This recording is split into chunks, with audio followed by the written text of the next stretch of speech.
Esta mañana vamos a compartir la palabra en otro salmo. La semana pasada fue el 103. Vamos al 138. Voy a estar predicando bastante tiempo de salmos. Así que Salmo 138, si alguien tiene la palabra por allí, para que la tenga abierta y si quiere hacer algunas marcas. Salmo 138, un salmo de David. Dice la palabra de nuestro Dios. Te alabaré con todo mi corazón, delante de los dioses te cantaré salmos.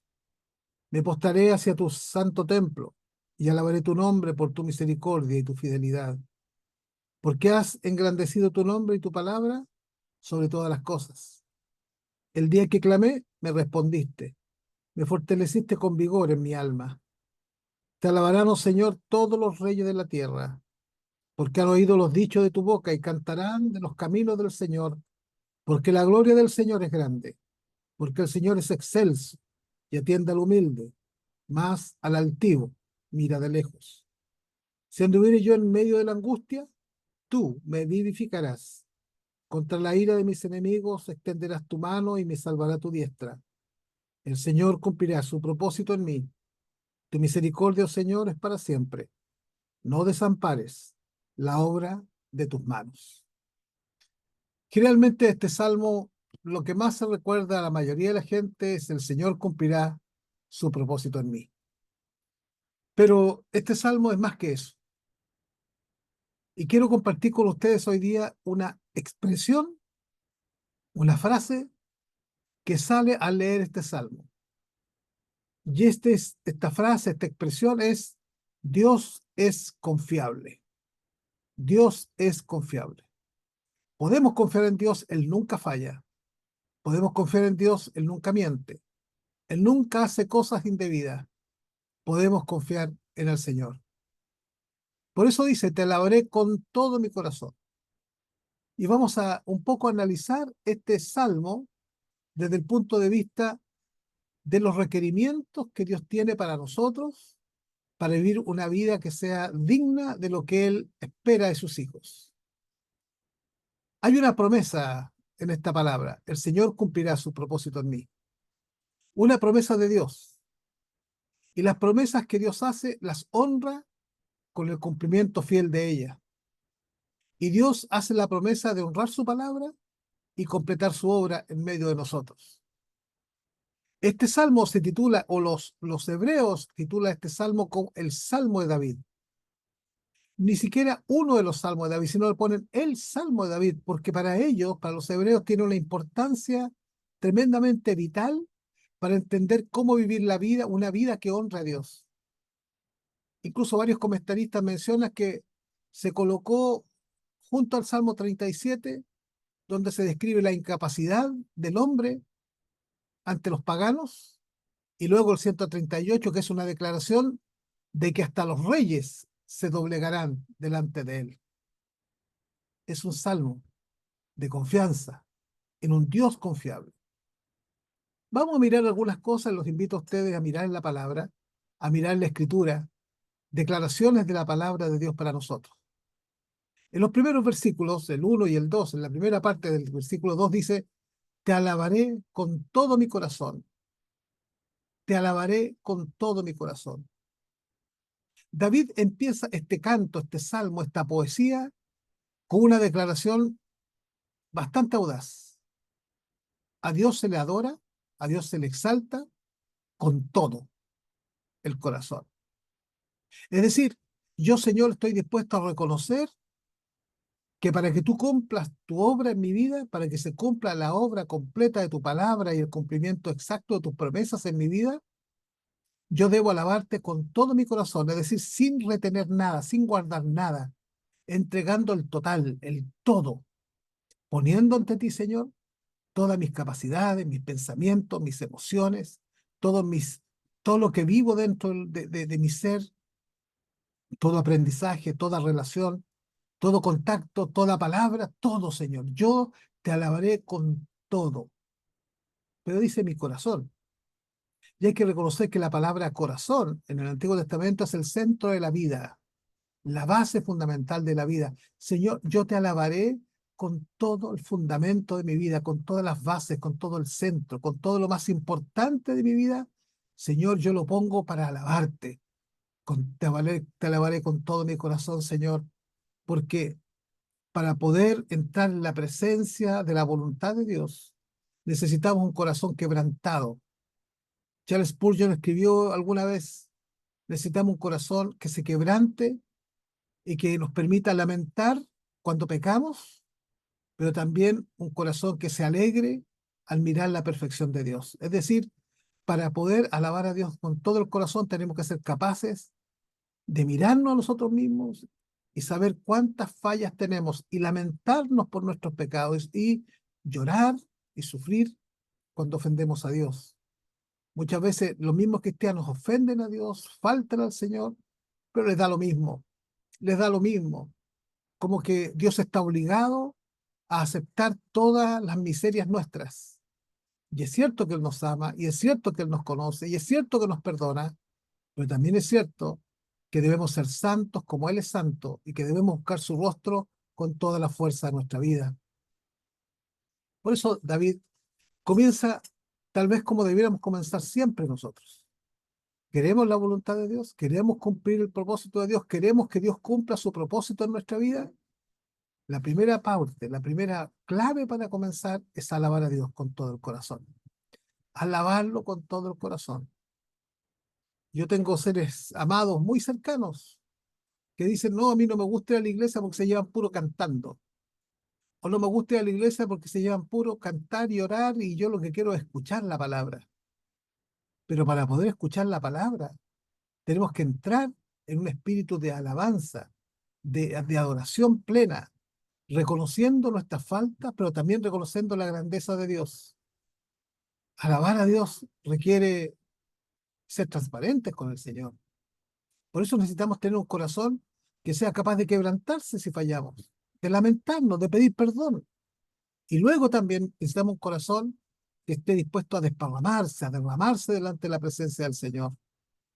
El salmista dice, Señor, te alabaré con todo mi corazón y delante de los dioses te cantaré salmos. Seguramente a usted le puede llamar la atención, como ha llamado la atención a mí también, ¿por qué el rey David habla que estará delante de los dioses? ¿O a qué dioses se refiere? ¿Existe más de un Dios? ¿Existe fuera de Dios otro? El Dios dice, yo soy el que soy. Él es el único Dios verdadero. Los otros tienen ojos pero no ven, tienen manos pero no tocan, tienen boca pero no hablan, pueden tener un cuerpo, pero son cuerpos de yeso, cuerpo hecho en madera, cuerpo hecho con manos de hombre. Entonces, ¿por qué?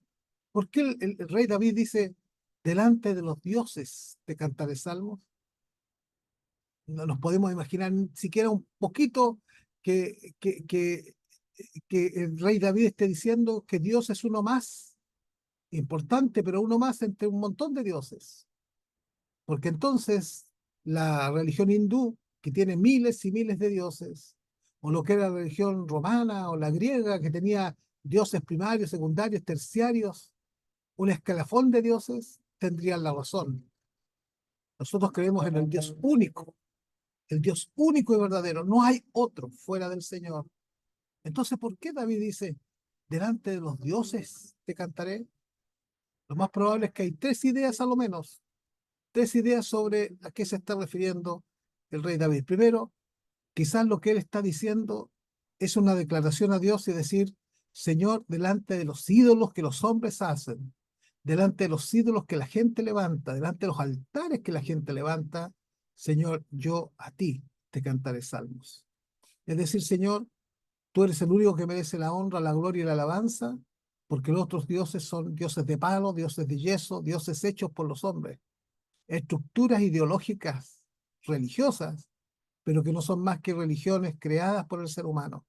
Y ante esas cosas, tú eres el único que merece toda la alabanza y mereces que te cante los salvos. Tal vez esa es la primera explicación que podríamos tener sobre esto.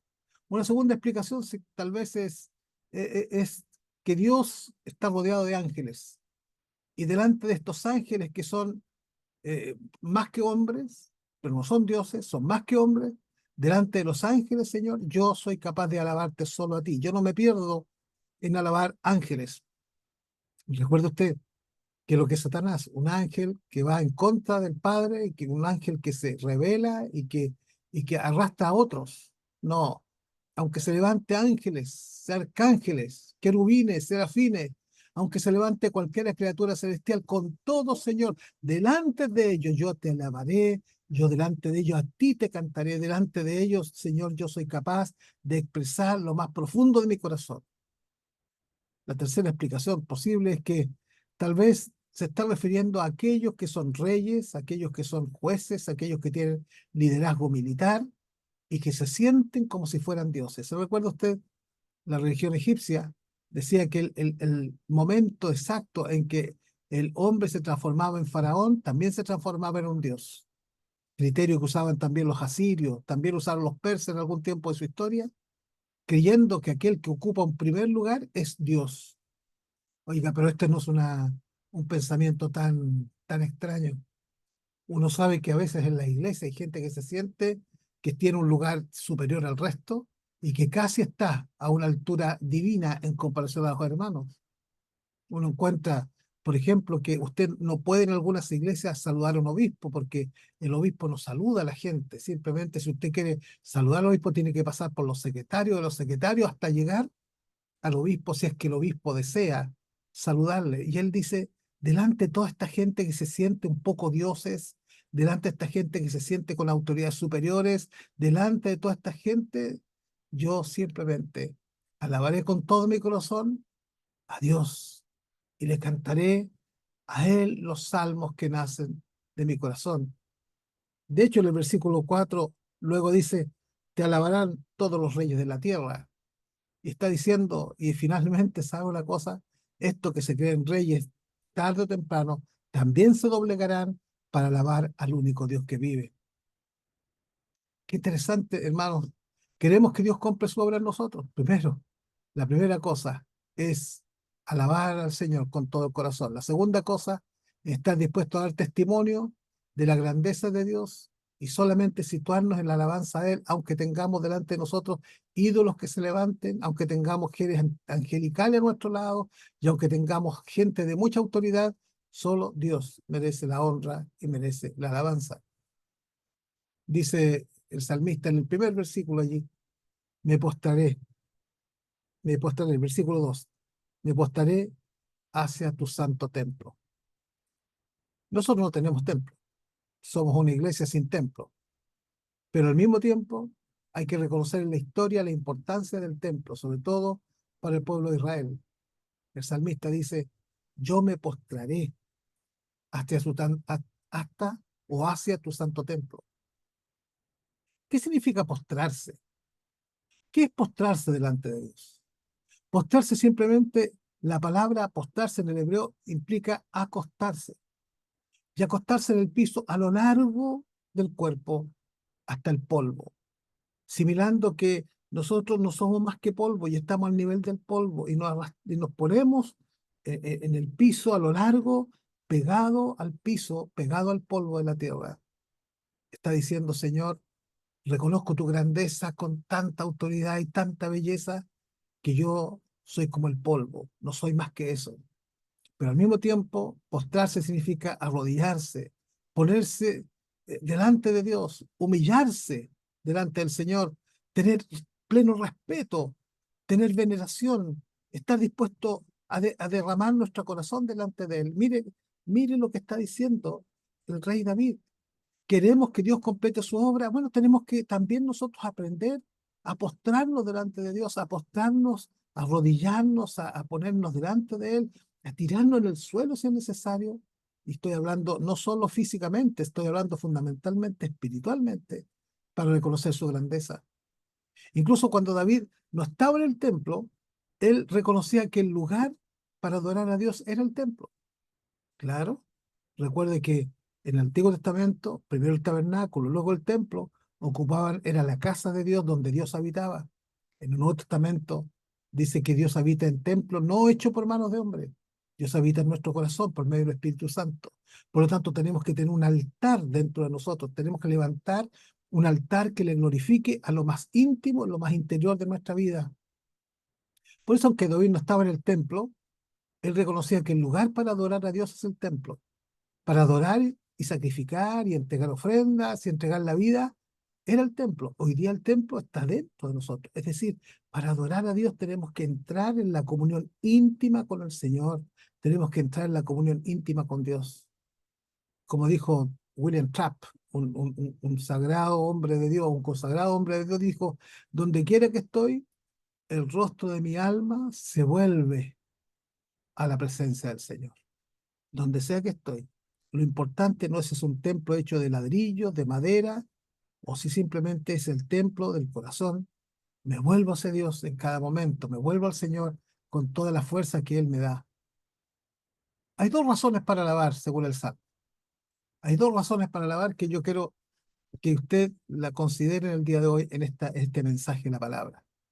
Primero, dice el versículo 2, la segunda parte, y luego el versículo 3: por tu misericordia y tu fidelidad. Yo te alabo, Señor, yo te honro, yo estoy dispuesto, Señor, a ser como el polvo de la tierra delante de tu presencia. Yo te busco y te buscaré siempre, porque sé que por tu misericordia y tu fidelidad has engrandecido tu nombre y tu palabra sobre todas las cosas. Por tu misericordia y tu fidelidad. ¿Usted puede reconocer la misericordia de Dios? ¿Usted puede reconocer la fidelidad de Dios? Estoy seguro que sí. Cada vez que nos juntamos, hay testimonio de la misericordia de Dios. Cada vez que nos reunimos, hay testimonio para hablar de la fidelidad del Señor. La alabanza de David no era una adoración vacía. La alabanza de David no era un repetir rezos o repetir palabras. Él tenía una adoración basada en un razonamiento, en una lógica. Y las razones que tenía era la base para poder servir al Señor. La base. La base para poder adorarlo, la base para poder enriquecer la alabanza al Señor. ¿Qué bases tiene usted? ¿Qué bases tengo yo para exaltar a Dios? Él tenía dos palabras: misericordia y fidelidad. Él decía: Dios es tan misericordioso, Dios es tan fiel, que son las razones fundamentales y básicas para que yo lo pueda adorar. No hay otro tan misericordioso como Él, ni hay otro tan fiel como el Señor. El Señor es así. Fíjese que el Salmo 136 es un salmo que nosotros leemos a veces antifonalmente en algunas ceremonias, en algunos cultos especiales, pero es un salmo que tiene 26 versículos, y en los 26 versículos dice una misma frase: porque para siempre su misericordia. Y la repite 26 veces: porque para siempre su misericordia, porque para siempre su misericordia. Dios es misericordioso y para siempre su misericordia. Por lo tanto, cuando el rey David está escribiendo el Salmo, está consciente de que para cumplir el propósito de Dios en nuestra vida y para ser fieles en el cumplimiento de nuestros deberes delante de Dios, debemos reconocer, primero, alabar a Dios de todo corazón, alabarle a Dios con toda la entrega posible, no importa el que esté delante de nosotros, no importa quién se ponga delante de nosotros, pero al mismo tiempo reconociendo su misericordia y reconociendo su fidelidad. Él es misericordioso, pero también es fiel, firmemente fiel. La meditación sobre estos dones de Dios le daba a David una base para alabar al Señor. Cuando hablo de dones, hablo de esta capacidad intrínseca, esta capacidad basal de Dios, esta cosa que le da atributos al Señor. Cuando él pensaba en los atributos de Dios, mire, el rey David podía dar muchos atributos, pero se quedaba con estos dos. Yo adoro a Dios porque Él es misericordioso. Yo adoro a Dios porque Él es fiel. Y eso creó en la vida del rey David un espíritu de alabanza y de reconocimiento al Señor. Además de eso, de la misericordia y la fidelidad, el rey David agrega: porque has engrandecido tu nombre y tu palabra sobre todas las cosas. Es decir, Señor, tú tienes dos elementos que son basales a tu estructura de personalidad. Tú eres misericordioso y tú eres fiel. Pero ¿cómo actúa esa misericordia y esa fidelidad? Esa manera en que tú eres también se manifiesta en lo que tú haces. ¿Y cómo lo haces? Engrandeces tu nombre y tu palabra sobre todas las cosas. Es decir, Habiendo mencionado la fidelidad de Dios, el rey David ahora dice, la forma principal en que Dios se mueve es a través de la verdad que nos comunica, la palabra. Dios se comunica con nosotros por la palabra y dice, has engrandecido tu nombre y tu palabra sobre todas las cosas. Dios nos enseña la grandeza de su nombre y Dios nos enseña la grandeza y fidelidad de su palabra en la palabra, en la Biblia, en la Escritura. Y mire qué extraordinario. Yo alabo a Dios con todo lo que soy, con todo lo que tengo, con todo mi corazón, porque Él es misericordioso y fiel, pero al mismo tiempo nos ha dado su palabra, ha engrandecido su nombre y nos muestra su palabra. Primero, palabra que era tradición oral, luego una palabra que está escrita y una palabra que nos llega a nosotros. Lea la Biblia y descubrirá un Dios fiel, misericordioso, un Dios que se engrandece. En la medida que uno va leyendo la Biblia, va encontrando como que Dios fuera más grande cada vez, más perfecto cada vez. Es decir, Él se comunica a nosotros por la palabra. Hay comunicación. Si uno habla en teología, se refiere que Dios habla a través de la naturaleza, que Dios habla a través de la conciencia, pero hoy día estamos hablando que Dios habla por la palabra. Dios tiene en alto el cumplir su palabra. Cuando Dios nos da la palabra, Dios nos da la Biblia, y en cada frase en que Él promete algo, Dios se está poniendo a sí mismo como un asegurador de sus promesas. Él no va a fallar a su palabra. Él no le va a faltar a su palabra. Al contrario, Él cumple la palabra. Y Él se engrandece en la medida que cumple su palabra. Cuando Él dice, yo estaré con vosotros todos los días hasta el fin del mundo. Y nosotros vemos la presencia de Dios en la enfermedad, en la soledad, en distintos problemas. Vemos como la presencia de Dios se engrandece. Cuando nosotros miramos la palabra de Dios, mira que te mando que te esfuerces, que seas valiente, no temas y desmayes, porque yo estaré contigo. Y uno a veces lucha valientemente en la medida que puede y se da cuenta que es la presencia de Dios la que nos sostiene. Bueno, Dios es misericordioso y fiel, pero Dios también cumple su palabra y se engrandece en el cumplimiento de su palabra. Esto, esta es una declaración que puede incluso ser hasta asombrosa. Es una declaración sumamente notable, porque en esta presentación el Señor nos muestra a nosotros que Él tiene su propia palabra como algo muy considerado y que Él tiene una palabra que nosotros debemos tener mayor estima, porque la palabra de Dios refleja el carácter y el nombre del Señor.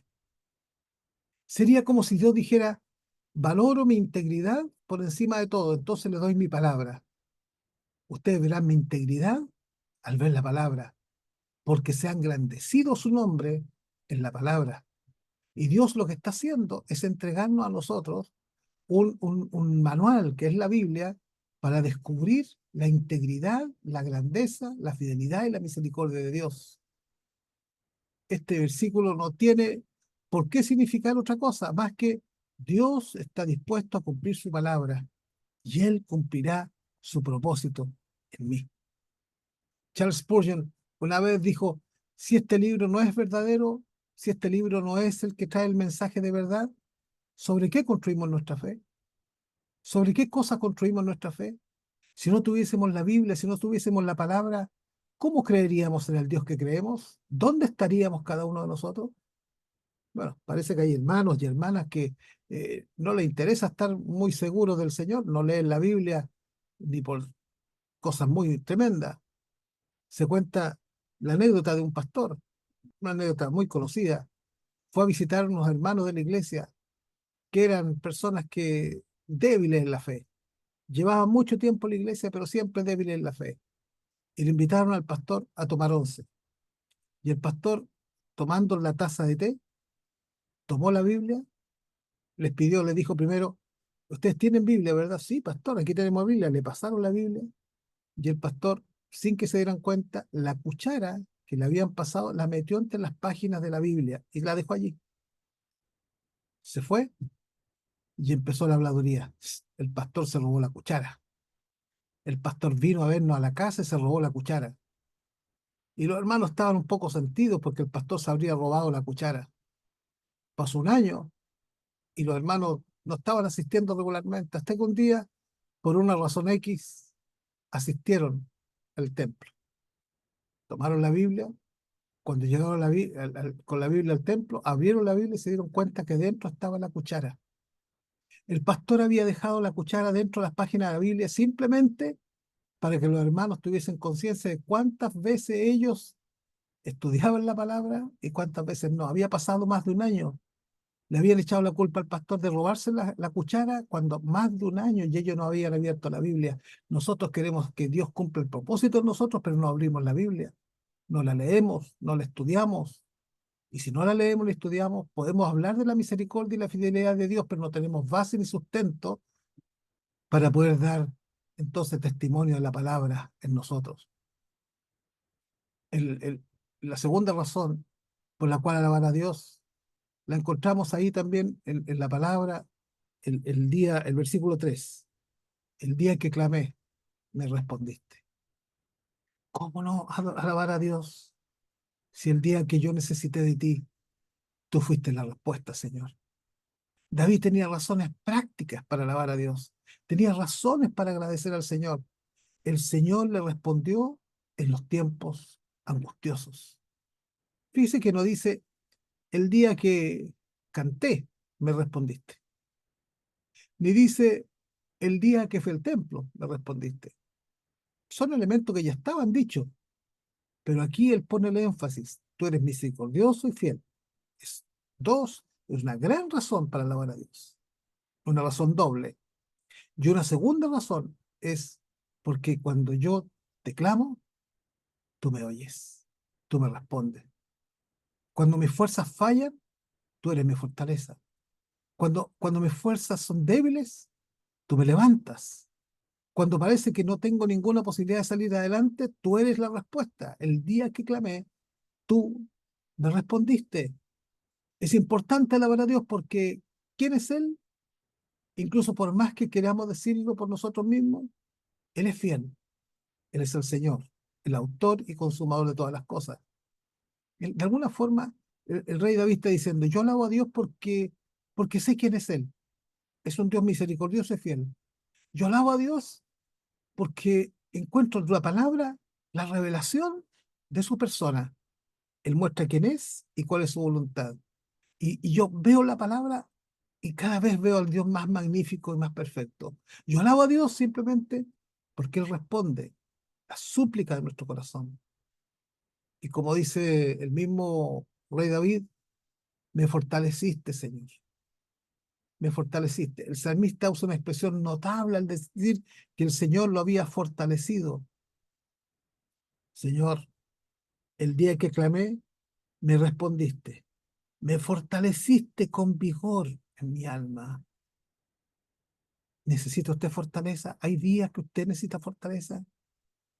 Hay días, hay tiempos, hay procesos, hay épocas y que parece que el sol no sale nunca, solo es noche. La gente no está a su lado, hay soledad, te siente, hay días que usted siente que es días de angustia, tiempos de angustia. Mire lo que dice. Cuando yo clamé, tú me respondiste, Señor, me fortaleciste, me fortaleciste. ¿Sabe qué es interesante? Porque en el hebreo la palabra fortalecer tiene la misma base y la misma raíz que enorgullecer. ¿Y qué quiere decir eso? Quiere decir, Señor, cuando yo estaba débil y no tenía de qué tomarme, tú me fortaleciste, tú trabajaste con mi orgullo, me levantaste, me fortaleciste internamente, eh, sanaste mi orgullo herido, tú lo hiciste. Tú, Señor, es el que me ha sanado tantas veces el orgullo herido, cuando me han ofendido, cuando me han maltratado, cuando me ha ido mal, cuando he tenido fallas, Señor, y mi orgullo se ha vencido, tú eres el que me fortalece, tú el que me vuelve a levantar y vuelve a sanar mi orgullo.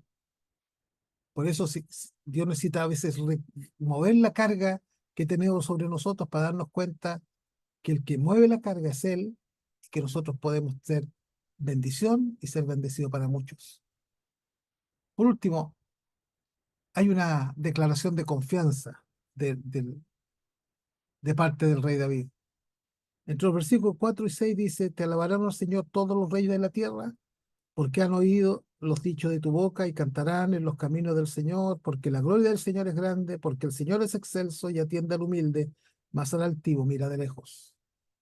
Te alabarán, Señor, todos los reyes de la tierra. David era el rey de Israel y él alababa al Señor, pero sabía que todos los demás pueblos tenían reyes paganos que no adoraban a Dios. Pero él tenía una fe escatológica, una fe fijada en los tiempos finales. Llegaría el día en que toda rodilla se doblará, en que todos los reyes de la tierra reconocerán al Señor. Lo alabarán en respuesta a los dichos del Señor mismo, a la palabra que Dios ha dado. Porque han oído los dichos de tu boca, dice. Probablemente se refiere a que saben de alguna forma los reyes, directa o indirectamente, de que Dios ha dado palabra y que esas palabras son superiores al reino temporal de los hombres. Han oído tus dichos. Cantarán de los caminos del Señor. Los reyes, estos reyes que se sienten superiores a todo, porque políticamente lo son o porque socialmente lo son, terminarán cantando al Señor.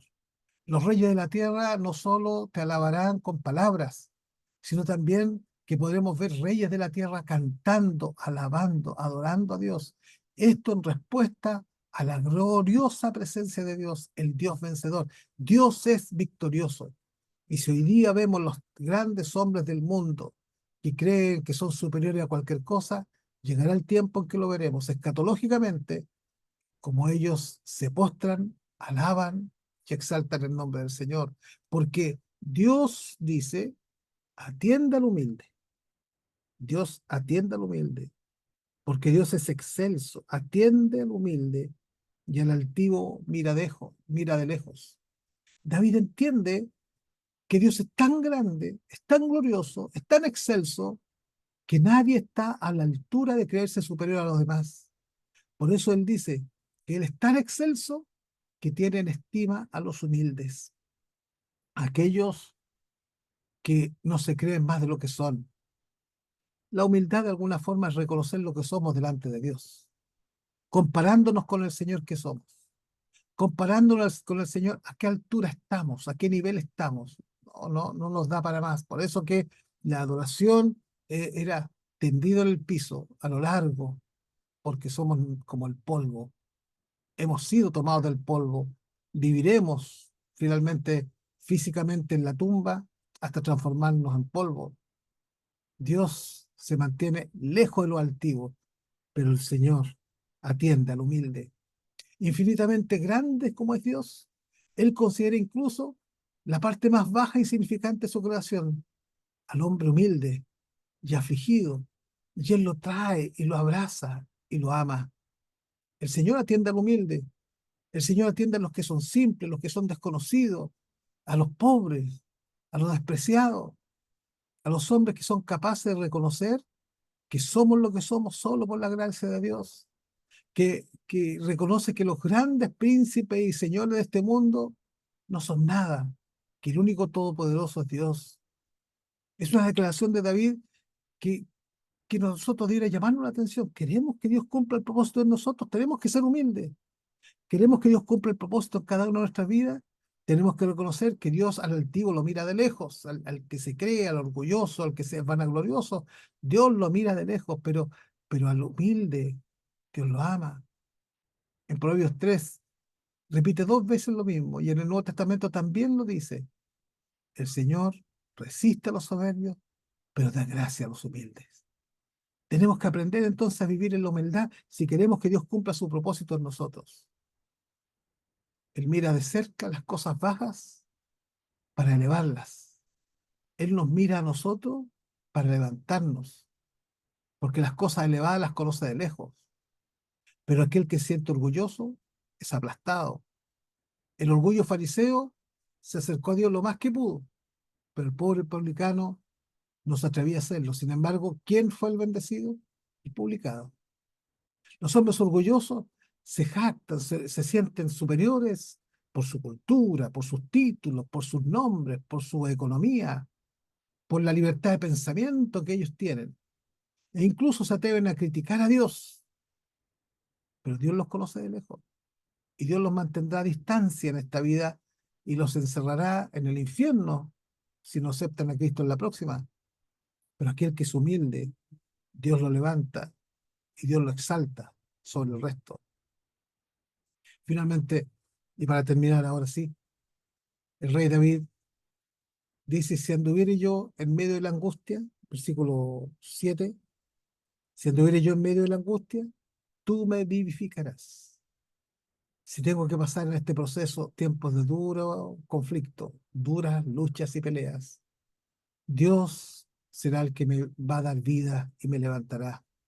Él me comprenderá, transformará la situación y me pondrá de pie y me salvará su diestra. Cuando llegue el momento difícil, su mano me tomará, su mano me levantará. Él hará el milagro en nosotros y finalmente el Señor cumplirá su propósito en nosotros. Esta es una declaración plena de confianza. Pueden venir días malos, días oscuros, días tristes, días de enfermedad, incluso atacarnos la muerte más dolorosa, pero finalmente Dios cumplirá su propósito en mí. Y el propósito terrenal es uno, pero el propósito eterno es otro. Dios tiene reservado para nosotros un lugar junto a Él por la eternidad. Y este lenguaje debe llenarnos de confianza. Dios cumplirá su propósito. Dios cumplirá su propósito. Dios cumplirá su propósito. No dejes de pensar así, querido hermano, querida hermana. Dios cumplirá su propósito. Este es el Salmo 138. Dios cumplirá su propósito, pero hay que hacerlo con humildad, con entrega, con mansedumbre, con dedicación y reconociendo a Dios con todo nuestro corazón. La gloria es para el Señor, solo para el Señor. A Él sea toda alabanza y todo reconocimiento para siempre. Que Dios nos bendiga y tenga una preciosa semana.